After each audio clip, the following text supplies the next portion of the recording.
இந்த புனித வாரத்தினுடைய ஆசீர்வாதமான இந்த வாரத்தில் நீங்கள் எல்லோரும் தூய் அந்தோணியாரிடத்தில் வந்திருக்கிறீர்கள். இன்றைக்கு வந்து பெரிய என்ன கிழமை? பெரிய செவ்வாய், அப்படிதானே? பெரிய செவ்வாய். பெரிய செவ்வாயில் ஆண்டவர் இன்னைக்கு 2 காரியத்தை சிந்திப்பதற்கு ஆண்டவர் நமக்கு அழைப்பு தருகிறார். இன்னைக்கு தான் ஆண்டவர் என்ன சொல்றார் அப்படின்னா, ஒருத்தன் என்னையை காட்டி கொடுப்பான், இன்னொருத்தன் என்ன மறுதளிப்பான் அப்படின்னு சொல்றாரு. முதல் ஆண்டவர் யாரை சொல்லுதாரு? யூதாசை சொல்லுதார். ரெண்டாவது யாரை சொல்றார்? பேதுரு ராயப்பரை சொல்றார். ஒருத்தன் என்னை காட்டி கொடுப்பான், ஒருத்தன் என்ன செய்வான்? என்னைய மறுதளிப்பான் அப்படின்னு சொல்றார். ஆண்டவர் சொன்னதுக்கு யூதாஸ் பதில் சொன்னானா? யூதாஸ் ஏதாவது பதில் சொன்னானா? சொல்லலை. ஆண்டவர் வந்து இவன் தான் என்னைய காட்டி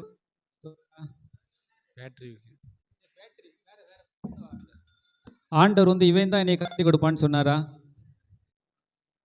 அவன் பேரை சொல்லவே இல்லை. நல்ல பைபிளை படிச்சு பாருங்க.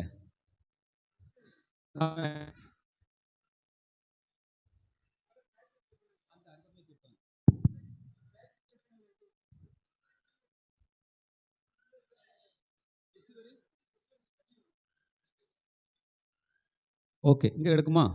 ரைட். அப்போ நல்லா பாருங்க, ஆண்டவர் வந்து யூதாஸுடைய பேரை சொல்லலை. யூதாஸும் எதுவும் சொல்லவும் இல்லை. அவன் பெறப்பட்டு போனான். என்ன சொல்லப்படுகிறது? அது இரவு நேரம் என்று சொல்லப்பட்டுகிறது. என்கிட்ட முதல் கேள்வி என்ன அப்படின்னா, ஏன் ஆண்டவர் யூதாஸுடைய பேரை சொல்லி இவன் தான் என்னை காட்டி கொடுப்பான், இந்த என் கூட உட்கார்ந்துருக்கான் அப்படின்னு ஏன் ஆண்டவர் சொல்ல? நல்லதா இருக்கு. என்னைக்கு அதை யோசிச்சு பார்த்துருக்கீங்களா? சரி, நான் உங்கள்கிட்ட ஒரு கேள்வி கேட்டுக்கேன். கோயிலுக்கு நீங்கள் உள்ள வாரிய யூதாஸ் மாதிரியே உங்களை காட்டி கொடுத்தவர் ஒருத்தருங்க பக்கத்தில் வந்து உட்கார்ந்துருக்கிறாரு. பக்கத்தில் உட்காரீங்களா? உட்கார மாட்டீங்களா? உட்கார மாட்டீங்களா? உட்கார மாட்டோம். கண்டிப்பாக உட்கார மாட்டோம். முன்னால் உட்காந்து நம்ம பின்ன இருப்போம், பின்ன உட்காந்து தான் உட்காருப்போம். சமாதானம் சொல்லும்போது ஜன்னலுக்கு கதவுக்கு சொல்லிட்டு பேசாமல் என்ன செய்வோம்? நன்மை வாங்கிட்டு என்ன செய்வோம்? வீட்டுக்கு வந்து போயிடுவோம். Right, okay. ரைட். காமநாயக்கம்பட்டியில் நான் வந்து குருவானவர் ஆகலை. குருவானவராக ஆவதற்கு படிச்சுக்கிட்டு இருந்தேன். நான் வந்து தியாலஜி போன முதல் வருஷம், திருச்சிக்கு படிக்க போன முதல் வருஷம். அப்போ காமநாயக்கம்பட்டியில் ஃபாதர் அம்ப்ரோஸ் அம்பையில் இருக்கிறார்ல, அவர் தான் ஃபாதர் அங்கே பங்கு சாமியார். அவருக்கு அது முதல் ஆண்டு. அப்போ ஃபாதர் வந்து இந்த பாஸ்கா இருக்கு இல்லையா, அந்த பாஸ்காவை நாடகமாக நடிக்கணும், பசங்களுக்கும் பிள்ளைங்களையும் யூத் பசங்களுக்கு விட்டு ட்ரைனிங் கொடுங்க அப்படின்னு சொன்னார். அப்போ நான் குருத்தோல் நேருக்கு முன்பே ஒரு வாரத்துக்கு முன்பே அங்கே போயிட்டேன். திருச்சியிலேருந்து நேரே வந்து அங்கே வீட்டுக்கு வந்துட்டு நேராக அங்கே போயிட்டேன். அப்போ ட்ரைனிங்க்கு பசங்களெல்லாம் பிள்ளைங்களை கூப்பிடுதோம். எல்லாமே வந்துட்டாங்க. அங்கே நிறையா பசங்க பிள்ளைங்க எல்லாருமே வந்துட்டாங்க. பேசி முடிச்சாச்சு. பேசி முடித்த உடனே கேரக்டர் பிரித்து கொடுக்கணும். கேரக்டர் பிரித்து கொடுக்கும் பொழுது யூதாஸை மட்டும் எவனுமே என்ன செய்ய மாட்டான்? எடுக்கவே மாட்டேன்ட்டான். யாருமே எடுக்கலை. எனக்கு ஒரே ஆச்சரியமாக இருந்துச்சு. ஏன்டா நீ யூதாஸை நடிக்கிறதுல என்னடா பிரச்சனை? யூதாஸை நடித்தா தான் என்ன? உடனே ஒருத்தன் சொன்னான், நான் யூதாஸா நடிச்சிட்டேன் அப்படின்னா நான் சாகிற வரை என்ன சொல்லுவானுவேன்? யூதாஸ்ன்னு தான் சொல்லுவானுவேன். என் பேரை கூட அவன் என்ன செய்வான்? மறந்துடுவான். அங்கே நீங்கள் பார்த்தீங்க அப்படின்னா அங்கே நிறைய பேருக்கு மாதா பேர் தான் இருக்கும். என்ன விண்ணரசன் அப்படி இப்படின்னு மாதா பேர் தான் இருக்கும். அவங்க சொல்லுவாங்க, என் பேரை மாற்றிடுவாங்க ஃபாதர், அதனால் நான் என்ன செய்ய மாட்டேன்? யூதாஸை நடிக்க மாட்டேன். அப்போ நான் ஒரு காரியத்தை வந்து அந்த பசங்கிட்ட சொன்னேன். என்ன அப்படின்னா, தம்பி நீ யூதாஸா நடி. நீ யூதாஸா நடிச்சேன்னா நான் அந்த ஊருக்கு எப்பமெல்லாம் வர்றேனோ அவங்களெல்லாம் நான் ஞாபகம் வச்சிருக்கணும் இல்லையா? உடனே நான் கண்டிப்பாக ஞாபகம் வச்சிருப்பேன். உண்மை அதுதான். நல்லா யோசிச்சு பாருங்க. நான் இன்னைக்கு காமநாயக்கம்பட்டிக்கு போனாலும் எனக்கு இந்த இயேசுவா நடிச்சான் பாருங்க, அந்த பையன் ஞாபகமே இல்லை. யூதாஸா நடிச்சான் பாருங்க, அந்த பையனை எங்க இருந்தாலும் நான் கண்டுபிடிச்சிருவேன். முதல் காரியம் நாம நம்முடைய வாழ்க்கையில தெரிந்து கொள்ள வேண்டியது, நன்றாக புரிந்து கொள்ளுங்க. யூதாஸ் நமக்கு நம்முடைய வாழ்க்கையில தேவையா?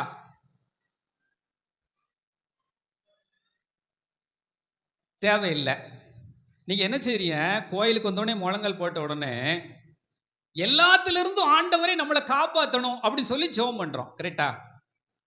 நம்மளை பிடிக்காதவங்களை என்ன லிஸ்ட்ல வச்சிருக்கோம் அப்படின்னா, நம்மளை பிடிச்சவங்க ஏஞ்சல்ஸ், நம்மளை பிடிக்காதவங்க சாத்தான். ஆண்டவரே அந்த சாத்தான்ட்டு எனக்கு விடுதலை தந்துடும். அப்படித்தானே? அப்ப யூதாஸ் யாரு? யூதாஸ் யாரு? அப்படித்தானே? யூதாஸ் சாத்தான் தானே? அப்படித்தானே நம்ம இவ்வளவு நாளும் யோசித்துக்கிட்டே இருக்கோம். நீங்க நல்லா யோசிச்சு பாருங்க. யூதாஸ் சாத்தான் இல்லை. நீ நல்லா புரிஞ்சுக்கிடணும். நீங்க நல்லா யோசிச்சு பாருங்க. நம்முடைய வாழ்க்கையில் நாம எப்பொழுதுமே ஒரு எதிர்ப்புக்கு மத்தியில தான் வாழணும். புரியுதா? புரியலையா? நாம நம்முடைய வாழ்க்கையில எப்பொழுதுமே ஒரு எதிர்ப்புக்கு மத்தியில தான் வாழணும். நம்ம வீட்டுக்காரரு, ஏம்மா நீ வைக்க சாம்பார் எப்பவும் நல்லாவே இருக்கு அப்படின்னு சொல்லிட்டாருன்னு வச்சுக்கங்களேன், நம்ம வித்தியாசமா சாம்பார் வைக்கிறத பத்தி ஒரு நாளும் யோசித்து பார்க்க மாட்டோம். தேனாவும் சாம்பார் தான் வைப்போம். கரெக்டா? என் வீட்டுக்காருக்கு சாம்பார் தான் சாமி பிடிக்கும். உண்மை தானே? உண்மையா இல்லையா? என்ன இப்படி சிரிக்கிய? உண்மை தானே? நான் உங்க வீட்டுக்காரரை யூதாஸ்ன்னு சொல்லலை. நான் புரிஞ்சுங்க. நான் என்ன சொல்ல வர்றேன் அப்படின்னா, வாழ்க்கையில எப்பொழுதுமே ஏதாவது ஒரு எதிர்ப்புக்கு மத்தியில் நம்ம வாழ்ந்துகிட்டே இருக்கணும். எதிர்ப்பு இல்லாம நம்முடைய வாழ்க்கை நல்லா இருக்காது. எதிர்ப்பு இல்லாம நம்முடைய வாழ்க்கை சந்தோஷமா இருக்காது. ஆண்டவருடைய வார்த்தையில் நாம சொல்ல வேண்டும் அப்படின்னா, யூதாஸ் இல்லைன்னா ஆண்டவர் செத்திருக்கவும் மாட்டாரு, உயிர்த்திருக்கவும் மாட்டாரு. நாம என்ன செஞ்சிருக்க மாட்டோம்? அந்த ஆண்டவரை இங்க நினைவு கூர்ந்திருக்கவே மாட்டோம். நீங்க முதலாவதாக வாழ்க்கையில தெரிந்து கொள்ள வேண்டிய காரியம் என்ன அப்படின்னா, நாம நம்முடைய வாழ்க்கையில எப்பொழுதுமே நமக்கு எதிர்ப்புகள் இருக்கிறப்ப, நம்முடைய வாழ்க்கையில எப்பொழுதுமே நம்மளை காட்டி கொடுக்கிறவங்க இருக்கிறப்ப, நம்முடைய வாழ்க்கையில எப்பொழுதுமே நம்ம கூட சண்டை போடுறவங்க இருக்கிறப்ப, நாம என்ன நினைக்கிறோம் அப்படின்னா, ஆண்டவரே இது வேண்டாம், ஆண்டவரே இவன் வேண்டாம், ஆண்டவரே இவ வேண்டாம், ஆண்டவர் இவங்களை தாங்க, ஆண்டவரை இவங்களை தாங்க. அப்ப யாருக்கு நாம ரைட் போடணும், யாருக்கு நாம தவறு போடணும் அப்படின்னா, யூதாஸுக்கு தவறு போட்டு விட்டுட்டு என்ன செய்யறோம்? ஏஞ்சல்ஸுக்கெல்லாம் என்ன செய்யறோம்? ரைட் போட்டு விட்டுருந்தோம். நான் சொல்றேன், ஏஞ்சல்ஸ் என்னைக்காவது நீங்க பார்த்துருக்கீங்களா? பார்த்துருக்கீங்களா? பார்க்கல. யூதாஸை நம்ம தினமும் பார்க்கல நம்முடைய வாழ்க்கையில. அப்ப யூதாஸ் தானே நமக்கு வேணும். பார்க்காதவங்க நமக்கு எதுக்கு? நீங்க நல்லா யோசிச்சு பாருங்க. ஆண்டவர் இயேசு கிறிஸ்துவினுடைய மீட்பினுடைய வரலாறை இன்றைக்கு நாம சிந்தித்து கொண்டிருக்கிறோம்.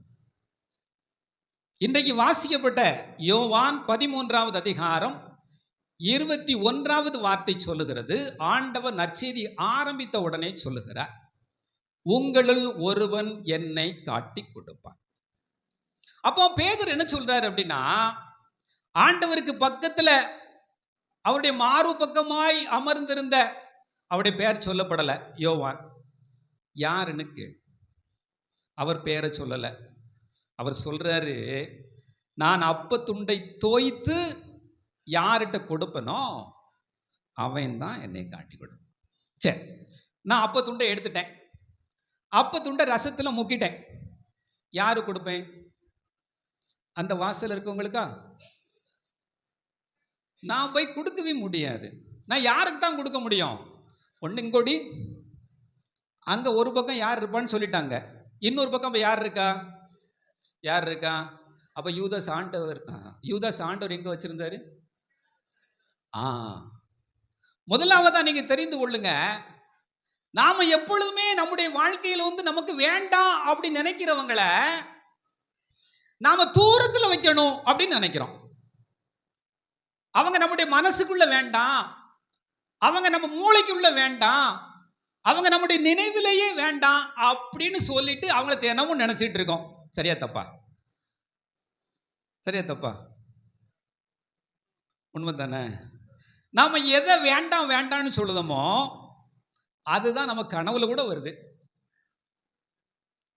உண்மையா? உண்மை தானே? அப்ப நீங்க நல்லா யோசிச்சு பாருங்க.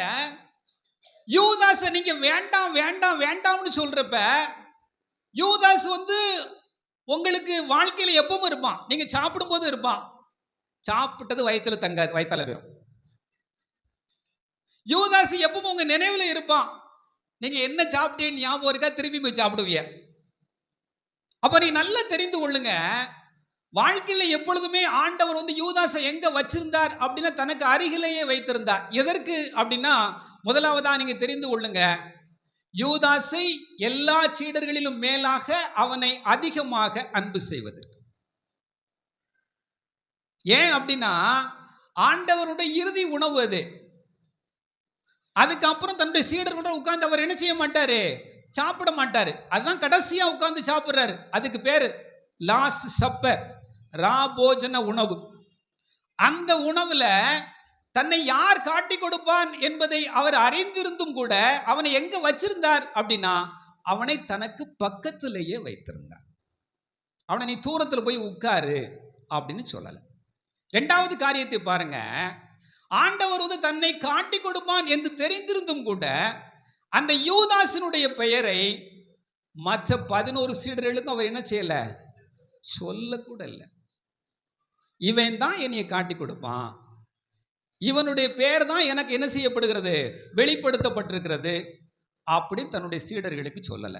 அப்பனா என்ன அர்த்தம், சொல்லி இருந்தா என்ன நடந்திருக்கும், சொல்லி இருந்தா என்ன நடந்திருக்கும், எல்லாரும் சேர்ந்து அழைச்சிருப்பாங்க. அப்ப ஆண்டவர் என்ன அப்படின்னா ஏன் சொல்லல அப்படின்னா, நன்றாக தெரிந்து கொள்ளுங்க, தான் மட்டும் இல்ல, தன்னை சார்ந்தவர்களும் அவனுக்கு என்ன செய்யக்கூடாது, அவனை அன்பு செய்யறாங்களோ இல்லையோ, தன்னை சார்ந்தவர்களும் அவனுக்கு என்ன செய்யக்கூடாது, எந்த தீங்கும் என்ன செய்யக்கூடாது, இழைக்க கூடாது. அதுக்கடுத்து ஆண்டவர் யூதாசை பார்த்து சொல்றாரு, நீ செய்ய விரும்பியதை செய் சொல்றாரா. அப்பனா என்ன அர்த்தம் அப்படின்னா, மூணாவது காரியம், மிக முக்கியமான காரியம், ஆண்டவர் அவனுக்கு திருந்துவதற்கு ஒரு வாய்ப்பை கொடுக்கிறார். நீ நன்றா புரிஞ்சுங்க, நாம நமக்கு ஒரு ஆள் பிடிக்கல, அவர் நம்ம பக்கத்தில் வச்சிருக்க விரும்பல, அவரை நம்முடைய நினைவில் வைத்துக்கொள்ள நாம் ஆசைப்படல, அவரை நம்முடைய மனதிலே அவரை நம்ம வைத்துக்கொள்ள ஆசைப்படல. நீ நல்லா யோசிச்சு பாருங்க, நாம யாரை மனதில் வைத்துக்கொள்ள, நினைவில் வைத்துக்கொள்ள நாம் ஆசைப்படவில்லையோ, அவர்களை நாம் அன்பு செய்கிற பொழுது முதலாவதாக நீங்க நல்லா தெரிந்து கொள்ளுங்க, இந்த உலகத்தில் என்ன நடக்கிறது அப்படின்னா, கடவுளுடைய திட்டம் இந்த உலகிலே உங்களுக்கு நிறைவேறுகிறது. அப்ப நல்லா யோசிக்கங்க, யூதாசை கடவுளுடைய திட்டமாக ஆண்டவருக்கு கடவுள் கொடுத்தது போல, உங்களுக்கும் நீங்கள் யாரை யூதாஸ் என்று நினைக்கிறீர்களோ அவர்களை யார் தான் உங்களுக்கு கடவுள் யார் தான் கொடுத்திருக்கா, கடவுள் தான் கொடுத்திருக்கிறார். நல்லா ஞாபகம் வச்சுக்கங்க. இன்னொன்னு ஞாபகம் வச்சுக்கங்க, நீங்க இன்னொருத்தங்களை யூதாஸ்ன்னு நினைக்கிறது போல இன்னொருத்தனும் உங்களை யூதாஸ்ன்னு நினைப்பான். புரியுதா புரியலையா, புரியுதா புரியலையா, இதை நல்லா தெரிஞ்சுக்கிடணும். ஏன்னா எப்பொழுதுமே நாம இயேசு கிறிஸ்துவா இருக்க அந்த உலகத்தில் என்னதில்லை, நீங்க எல்லாரும் இயேசு கிறிஸ்துவா, எல்லாரும் இயேசு கிறிஸ்துவா, நீங்க என்ன யூதாஸ்ன்னு நினைக்க மாதிரி நான் உங்களை யூதாஸ்ன்னு நினைப்பேன் தானே, உண்மை தானே.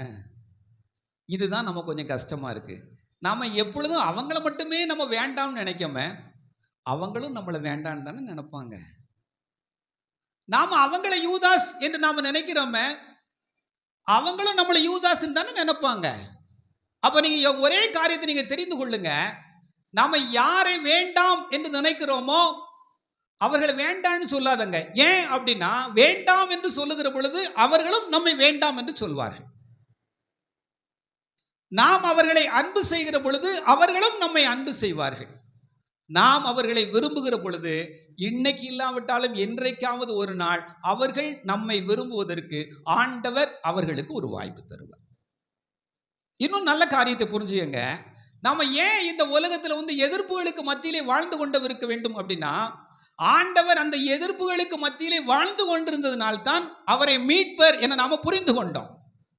இந்த உலகத்திலையும் நம்மை சுற்றி நம்மை விரும்பாதவர்கள், நம்ம யாரு வேண்டாம் அப்படின்னு நினைக்கிறோமோ, இவங்க எந்த நேரமும் எனக்கு எதிர்மறையாகவே யோசிச்சு கொண்டிருக்கிறாங்க என்று நாம நினைத்து கொண்டிருக்கிறவங்க நம்ம பக்கத்தில் இருக்கிற பொழுதுதான் நன்றா புரிஞ்சுக்கங்க, இந்த உலகத்துல நம்முடைய பலமும் நம்முடைய பலவீனமும் நமக்கு தெரிய வரும்.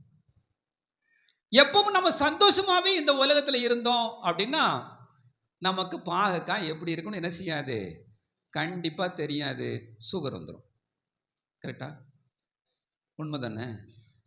அப்போ ஆண்டவர் ஏன் இந்த உலகத்தில் நமக்கு தேவையில்லாத காரியங்களையும் நமக்கு எதிராக சிந்திப்பவர்களை பக்கத்தில் கொடுத்திருக்கிறார் அப்படின்னா, முதலாவதாக தெரிந்து கொள்ளுங்க, நம்முடைய பலத்தை நாம எவ்வளவு இந்த உலகிலே கடவுள் முன்பாக பலமாக இருக்கிறோம், நாம எவ்வளவுக்கா இந்த உலகிலே மற்றவர்களை அன்பு செய்வதிலே பலசாலிகளாக இருக்கிறோம் என்பதை உணர்ந்து கொள்வதற்காகத்தான் இந்த உலகிலே கடவுள் நமக்கு நாம யூதாஸ் என்று யாரையெல்லாம் நினைக்கிறோமோ அவர்களை எல்லாம் தந்திருக்கிறார். அன்பு சகோதர சகோதரிகளே, இரண்டாவதாக நாம பேதுருவை பார்க்கிறோம். யூதாசுக்கும் பேதுருவுக்கும் வித்தியாசத்தை பாருங்க. யூதாசுக்கு ஆண்டவர் சொல்லுகிறார், நீ என்ன செய்ய வேண்டும் என்று விரும்புகிறாயோ அதை நீ செய்யன்னு சொல்றார். பேதுருவுக்கு நீ என்னை மும்முறை மறுதலிப்பாய் என்று சொல்லுகிறார். பேதுரு என்ன சொல்றாரு? மாட்டேன், அது நடக்கவே நடக்காது. அப்ப என்ன சொல்றார் அப்படின்னா, சேவல் கூவும் முன் நீ என்னை என்ன செய்வ? மும்முறை மறுதலிப்பாய் என்று சொல்லுகிறார். அன்பு சகோதர சகோதரிகளே, பேதுருவுக்கு வாய்ப்பு கொடுத்த ஆண்டவர் யூதாசுக்கும் வாய்ப்பு கொடுத்தார். நீ நல்லா யோசிச்சு பாருங்க. பேதுருவை பத்தி நேராவே சொல்லியிருந்தாரு, நீ மறுதலிப்ப அப்படின்னு சொல்லி. யூதாச சொன்னாரா அப்படின்னா சொல்லலை. யூதாச நீ என்னை மறுதலிப்ப, என்னை காட்டி கொடுப்ப அப்படின்னு சொல்லவே இல்லை. ஆனா பேதுருவை பார்த்து சொல்றார். இப்ப நல்லா பாருங்க. அப்போ இந்த உலகத்தை நாம விவிலியத்தை வாசித்து பார்க்கிற பொழுது பேதுருவா யூதாசா யார் கடவுளுடைய பார்வையில உயர்ந்த நிலையில இருந்தா அப்படின்னா நல்லா புரிஞ்சுக்கங்க. இன்றைக்கு கொடுக்கப்பட்ட வாசகத்தின்படி யூதாஸ் தான் ஆண்டவருடைய பார்வையில உயர்ந்த நிலையில் இருந்தான். நல்லா பாருங்க, பக்கத்திலே வச்சிருந்தாரு. அவன் பேர சொல்லவும் இல்லை, என்னை காட்டி கொடுப்பான் அப்படின்னு மற்றவங்கிட்ட சொல்லவும் இல்லை. ஆனா பேதுருட்ட நேராவே சொல்லியிருந்தார், நீ என்னைய மறுதலிப்ப. நீங்க நல்லா பாருங்க. அப்ப எல்லாருமே என்ன நினைச்சிருப்பாங்க? யூதாஸ் யாரு? நல்லவன். பேதுரு தான் யாரு? கெட்டவன். ஏன்னா பேதுரு மறுதலிப்பான்னு ஆண்டவர் நேராகவே சொல்லியிருந்தார். நல்லா பாருங்க, பேதுருவுக்கும் யூதாஸுக்கும் ஆண்டவர் வாய்ப்பு கொடுக்கிறார். பேதுரு மறுதலிச்சிருந்தார், மறுதலித்து விட்டு திரும்பி வந்து விடுகிறார். யூதாஸ் காட்டி கொடுக்கிறான். காட்டி கொடுக்க பின்பு அவன் என்ன செய்யல? திரும்பி என்ன செய்யல? வரவே இல்லை. அன்பு சகோதர சகோதரிகளே, இந்த உலகத்துல ஆண்டவர் நாம நம்முடைய சகோதர சகோதரிகளுக்கு எதிராக நாம் தவறு செய்கிற பொழுது, எல்லாம் அவங்க நமக்கு எதிராக தவறு செய்கிற பொழுது, ஆண்டவர் இந்த உலகில் எப்பொழுதுமே நமக்காக என்ன செய்கிறார்? காத்து கொண்டே இருக்கிறார். நாம திரும்பி வருவதற்காக இந்த உலகில் காத்து கொண்டே இருக்கிறார். இந்த புனித வாரம் நன்றாக தெரிந்து கொள்ளுங்க, நாம ஆண்டவரிடம் திரும்பி வருவதற்கான காலம். நாம என்னைக்கு ஆண்டவரிடம் நம்முடைய தவறை உணர்ந்து நாம திரும்பி வருகிறோமோ அன்றைக்கு நாம இந்த உலகத்துல உயிர்ப்பின் பிள்ளைகளாக இந்த உலகத்துல வாழ்வோம். நாம ஆண்டவரிடம் இந்த உலகத்தை திரும்பி வரவே இல்லை அப்படின்னா, யூதாசை போல நாம் திரும்பி வராமலே என்ன செய்வோம்? ஆண்டவரை விட்டு போய்விடுவோம். அப்போ யூதாசினுடைய வாழ்க்கையும் பேதுருடைய வாழ்க்கை நமக்கு சொல்வது என்ன அப்படின்னா, ஆண்டவர் நமக்கு வாய்ப்பு தருகிறார். நாம் தவறுகள் செய்கிற பொழுது நமக்கு வாய்ப்பு தருகிறார்.